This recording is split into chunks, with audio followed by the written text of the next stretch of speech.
আসসালামু আলাইকুম। প্রযুক্তির পাঠশালা ইনস্টিটিউটে আপনাকে স্বাগতম। আজকে থেকে আমরা ফটোশপে পেন টুলের কাজ দেখব। পেন টুল, আপনি গ্রাফিক ডিজাইনের যে কোনো সফটওয়্যারে কাজ করেন না কেন, পেন টুল আপনাকে অবশ্যই জানতে হবে। তাহলে চলুন আমরা স্ক্রিনে দেখে নেই কিভাবে পেন টুল দিয়ে আপনি কাজ করবেন। টুল বারে এসে আপনি এখানে পেন টুল পাবেন। সো এখানে পেন টুলের শর্টকাট পি। আমি পেন টুলটি সিলেক্ট করলাম। পেন টুল নাম যেরকম পেন, নামের সাথে লুকিংয়েরও কিন্তু একটা মিল আছে এখানে। অনেক সময় এই আইকনটা নাও থাকতে পারে, এটা আমি দেখাচ্ছি। অনেক সময় হয়তো এভাবে আসবে। এটা অনেকগুলো টুলস আছে, যেমন ব্রাশের সাইজ শো না করে এটা এভাবে আসবে। হিলিং ব্রাশ টুল আছে অথবা ক্লোন আছে। সো যেগুলোই আছে হয়তো অনেক সময় আইকন শো করবে না। এখানে একটা কারণ হলো, আপনার যদি কিবোর্ডে ক্যাপস লক অন করা থাকে তখন আইকনটা শো করবে না। সো এটা খেয়াল রাখবেন কিবোর্ডে ক্যাপস লক অন আছে কিনা। তো এখন এখানে আমি পেন টুলটা সিলেক্ট করলাম। এবার আমরা অপশন বারে আসব। অপশন বারে এখানে আমরা দুইটা মোড পাচ্ছি, শেপ এবং পাথ। পেন টুল দুইটা মোডে কাজ করে। শেপ মোড দিয়ে আমরা বিভিন্ন শেপ ক্রিয়েটের কাজ করি, আর পাথ মোডে আমরা সিলেকশনের কাজ করি। প্রথমে আমি শেপ মোড সিলেক্ট করলাম এবং এখানে ফিল কালার আছে। সো ফিল কালার, এটাকে আমি আপাতত যেই কালারটি আছে এটাই থাকবে। স্ট্রোকের কালারটি অফ করা আছে, আপাতত এটা অফ থাকুক। ফিল এবং স্ট্রোক এটা আমি আরও ডিটেলসে দেখাবো। তো আপাতত আমি এখানে পেন টুল সিলেক্ট করার পরে ফিল কালারটি রেখে আমি এখানে ডকুমেন্টে আসি। আমি যখন মাউসের লেফট বাটনে একটি ক্লিক করব তখন এখানে একটি অ্যাঙ্কার পয়েন্ট আসবে।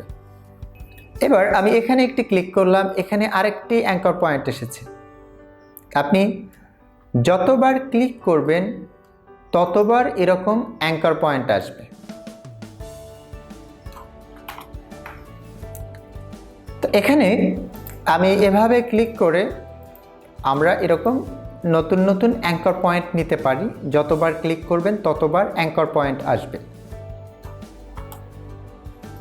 এখানে আমি মাউসের লেফট বাটনে যখন ক্লিক করি এখানে তো অ্যাঙ্কার পয়েন্ট এসেছে। মাউস আমি এখানে নিয়ে এসে এখানে একটা ক্লিক করলাম, এখানে আরেকটা অ্যাঙ্কার পয়েন্ট এসেছে। মাঝখানে যে গাইড আছে এই গাইড কিন্তু নর্মালি শো করতেছে না এখন, যে আমি মাউস কোন দিকে নিচ্ছি। এটা আপনি অপশন বারে সেটিংস থেকে, এখানে সেটিংস আইকন আছে, এখান থেকে আপনি রাবার ব্যান্ড অপশন পাবেন। এটাতে চেকমার্ক করে দিলে আপনি দেখতে পাবেন যে মাউস আপনি কোন দিকে নিচ্ছেন, মাউস কোথায় কোথায় নিচ্ছেন। এটি কিন্তু এখানে দেখা যাবে যদি আপনি এখানে রাবার ব্যান্ডে চেকমার্ক দিয়ে রাখেন। আমরা এখানে যে বিষয়টা দেখলাম, আপনি যখন এখানে ক্লিক করবেন তো সাথে সাথে অ্যাঙ্কার পয়েন্ট ক্রিয়েট হবে। যতবার ক্লিক করবেন ততবার অ্যাঙ্কার পয়েন্ট ক্রিয়েট হবে। আমি যখন এখানে ক্লিক করে হোল্ড করব, মাউসের লেফট বাটনে ক্লিক করে হোল্ড করে ড্র্যাগ করলে তখন কার্ভ হবে। বিষয়টা আবার দেখাচ্ছি। আপনি মাউসের লেফট বাটনে যখন ক্লিক করবেন, ক্লিক করে মাউস চেপে ধরবেন, এটা ছাড়া যাবে না, দেন টেনে নেবেন। আপনি যদি নিচের দিকে টেনে নেন তাহলে উপরে কার্ভ হবে, উপরের দিকে টেনে নিলে নিচে কার্ভ হবে। আমি নিচের দিকে নিচ্ছি, উপরে কার্ভ হচ্ছে, উপরের দিকে নিচ্ছি, নিচে কার্ভ হচ্ছে। ওকে, সো এভাবে করে আপনি এখান থেকে অ্যাঙ্কার পয়েন্ট যেটা নিচ্ছেন এটা এর সাথে দুইটা হ্যান্ডেল আসবে এবং এটা কার্ভ হবে। এই বিষয়টা দেখেন, আমি যখন লেফট বাটনে ক্লিক করে নিচের দিকে ড্র্যাগ করব কার্ভ হবে উপরে, উপরে নিলে কার্ভ হবে নিচে। এর সাথে এখানে কিন্তু দুইটা হ্যান্ডেল আসে, যেটা মাউসের সাথে যাচ্ছে এটা হলো ফ্রন্ট হ্যান্ডেল এবং এটার অপোজিটে যেটা আছে এটা হলো ব্যাক হ্যান্ডেল। সো এখানে আমি নিচের দিকে নিলাম, উপরে কার্ভ হচ্ছে। এবার উপরের দিকে নিব, এখন কার্ভ হবে নিচের দিকে। আমি এখান থেকে এসে আবার ড্র্যাগ করে নিলাম। সো এই টাইপের কার্ভ শেপ আমরা এখানে তৈরি করতে পারবো। যদিও আমরা এমনটা করি না, বাট আমি দেখাচ্ছি যে আমরা কার্ভ শেপ তৈরি করতে পারি। এবার আমি এখানে দেখাচ্ছি, আমি যখন মাউসের লেফট বাটনে ক্লিক করে নিচের দিকে ড্র্যাগ করলাম তখন কার্ভ হয়েছে, কার্ভটা উপরের দিকে আছে। এখন আমার মনে হচ্ছে যে না, আসলে আমার এটা ভুল হয়েছে, আমি কার্ভ নিচের দিকে নিব, অর্থাৎ ফ্রন্ট হ্যান্ডেল থাকবে উপরে, ব্যাক হ্যান্ডেল থাকবে এখানে নিচে।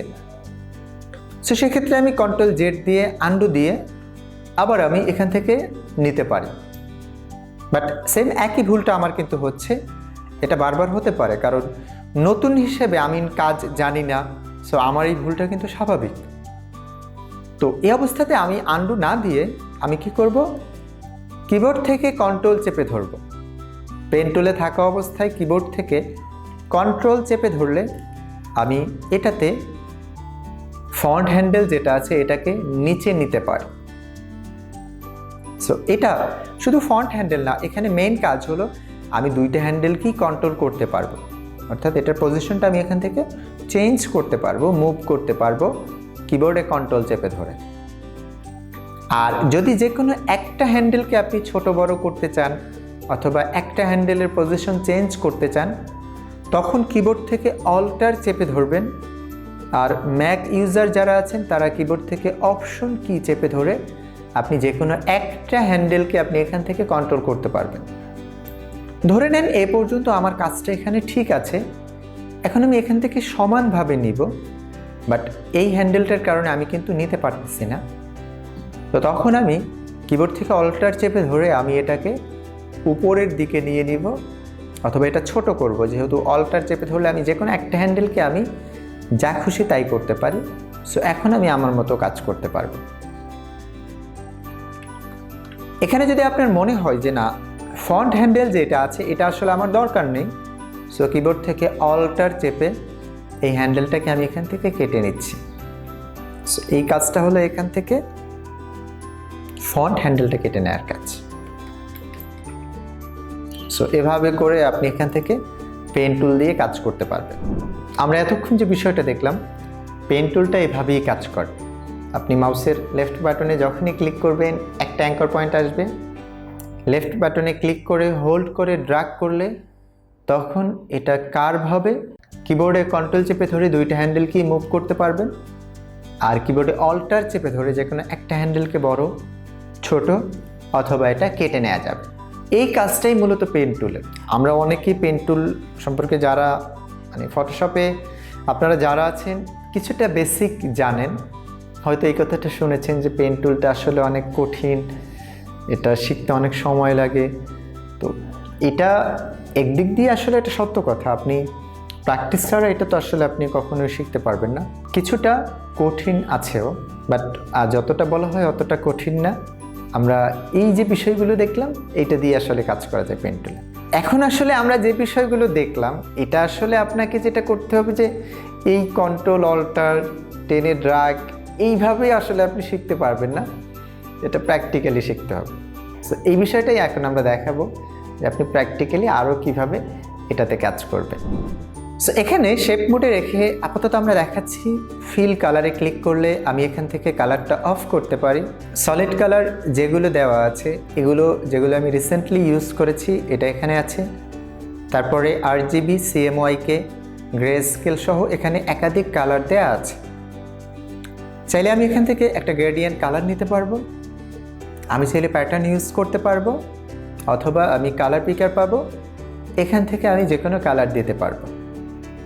সেম একই কাজটা আমি করতে পারবো স্ট্রোকের ক্ষেত্রে। আমি স্ট্রোকে ক্লিক করে এখান থেকে স্ট্রোক কালার নিলাম, সাইজ আছে 3 পিক্সেল, এটাকে আমি এখান থেকে বাড়িয়ে নিচ্ছি। সো এবার এখানে ক্লিক করে আমরা এইটাতে এই কালারটা দিলাম। এখানে যে কালারটা আছে সো এইটা পার্পেল যেটা আছে, সো পার্পেলটা হলো সলিড কালার, আর রেড কালার যেটা আছে এটা হলো স্ট্রোক কালার। স্ট্রোকটাকে আমরা এখান থেকে বড় ছোট করতে পারি। এখন দেখেন স্ট্রোকের অ্যালাইনটা কিন্তু ইনসাইডে। সো এই স্ট্রোকটাকে আমরা এই অপশনে ক্লিক করে অ্যালাইন থেকে এটাকে সেন্টার করতে পারি, আবার এটাকে আউটসাইড করতে পারি। তাছাড়া স্ট্রোকের আরও কিছু অপশন এখানে আছে, আপনি এগুলো দিয়েও এখানে ট্রাই করতে পারেন। এখানে যে শেপ নিয়েছি এটার সাইজটা এখানে শো করতেছে, যেটা উইথ কত পিক্সেল আছে এবং হাইট এখানে কত পিক্সেল আছে। এরপরে আসেন, এখানে আমরা নিউ লেয়ার পাচ্ছি। আমি যখনই ক্লিক করব তখনই নতুন লেয়ার হবে। আপনাদের এতদিন শেখানো হয়েছে যে মার্কিউ টুল দিয়ে সিলেকশন করে আলাদা লেয়ার নেবেন, কালার অ্যাপ্লাই করবেন। তো এই কাজটা আপনাকে এখন আর করতে হবে না। আপনি পেন টুল দিয়ে কাজ করলে তখন আপনি নিউ লেয়ারে যদি রাখেন, সেক্ষেত্রে আপনি নতুন নতুন লেয়ার অটোমেটিকলি ক্রিয়েট হবে, এটা আপনাকে ক্রিয়েট করে দিতে হবে না। এরপরে আমরা যখন পেন টুলে কাজ করব, এখানে লেয়ারের আমরা যে আইকন পাচ্ছি, এই আইকনে ডাবল ক্লিক করে আমি এখান থেকে কালারটাকে চেঞ্জ করতে পারবো। এখান থেকে ডাবল ক্লিক করে এই কালারগুলো আমি চেঞ্জ করতে পারবো এবং এটা প্রিভিউতে দেখা যাবে যে আসলে কালারটা কিভাবে চেঞ্জ হচ্ছে বা ব্যাকগ্রাউন্ডের সাথে আমার যাচ্ছে কিনা। সো এটাও কিন্তু আমি এখান থেকে দেখতে পারবো, এই অপশনটি যদি আমি পেন টুল দিয়ে কাজ করি। তো এখানে আমরা নতুন নতুন লেয়ার নিলাম। সো আপনি যদি চান যে না নতুন লেয়ার না, এটার সাথে অ্যাড করবেন, সো অপশন বারে এখানে এসে নিউ লেয়ার এই অপশনটিতে ক্লিক করে কম্বাইন শেপ করে নেবেন। দেন আপনি এখান থেকে কম্বাইন করতে পারবেন, এটা অ্যাড হবে একই লেয়ারে। আমি লেয়ারের থাম্বনেলটিকে বড় করে নিচ্ছি রাইট বাটনে ক্লিক করে। এবার এখান থেকে আমরা এইটাকে সাবট্রাক্ট করতে পারি। দেখেন এখান থেকে আসলাম, এটা সাবট্রাক্ট হয়ে যাচ্ছে। ওকে, সো এখান থেকে আমি আবার এটাকে ডিলিট করে নিচ্ছি। ব্যাক স্পেসে ক্লিক করে আমি এখান থেকে নতুন লেয়ার নিলাম। সো এই যে লেয়ার আছে দেখেন এখানে মাত্র 2টা লেয়ার। সো এই লেয়ারের সাথে এখন আমি এখান থেকে ইন্টারসেক্ট করতে পারি, অর্থাৎ কমন এরিয়াটুকু আমি রাখবো, বাকিটুকু কেটে দেব। এবং এখান থেকে এক্সক্লুড ওভারল্যাপিং আছে, সো এভাবে করে আমি এক্সক্লুড করতে পারি। এখন এইখানে একটা কাজ আছে, আমি দেখাই। এই প্রবলেমটা আপনাদের অনেকেরই হবে। আপনি যখন এখানে কম্বাইনে যাবেন, সো দেখবেন, বা এখান থেকে আমি সাবট্রাক্টে আসলাম, দেখেন সাবট্রাক্ট করার আগে যে এরিয়াটা আছে, আমার যে শেপ ছিল ওইটাকে সাবট্রাক্ট করে দিয়েছে। আমি যদি এখান থেকে আন্ডু দিয়ে দেখাই, দেখেন ওই এরিয়াটাকে সাবট্রাক্ট করেছে। সো এই বিষয়টা একটু খেয়াল রাখতে হবে যে আমি যখন এখানে কাজ করব, আমি আবার দেখাচ্ছি, এখান থেকে এসে আমি একটা শেপ নিলাম। এখন এখানে এসে আমি কম্বাইন এটাতে ক্লিক করলাম, অথবা আমি সাবট্রাক্টে আসি। দেখেন আমি সাবট্রাক্ট যে এরিয়াটা করব ওইটা না করে ওই যে শেপটা ছিল ওইটাকে সে সাবট্রাক্ট করে দিয়েছে ব্যাকগ্রাউন্ডের সাথে। সো যদি এমন হয় তখন কিবোর্ডে কন্ট্রোল চেপে জেড প্রেস করলে এটা আন্ডু হবে, দেন আপনি এখান থেকে এসে সাবট্রাক্ট করতে পারবেন। তো এইটা একটু খেয়াল রাখবেন যদি এই প্রবলেমটা হয়। সো আন্ডু দিয়ে কন্ট্রোল জেড দিয়ে আন্ডু দিয়ে দেন সাবট্রাক্ট করবেন। এখানে আমি যখন মাউসের লেফট বাটনে একটা ক্লিক করি, এখানে একটা অ্যাঙ্কর পয়েন্ট আসবে। এবার আমি কিবোর্ড থেকে শিফট ধরে মাউস, এবার আমি যদি কিবোর্ডে শিফট ধরে নেই, সো দেখেন এটা কিন্তু সমানভাবে যাবে।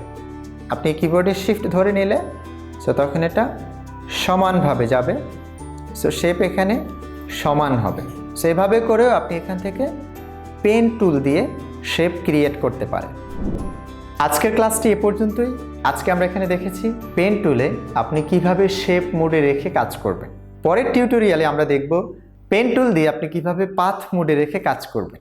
সে পর্যন্ত ভালো থাকবেন। আল্লাহ হাফেজ।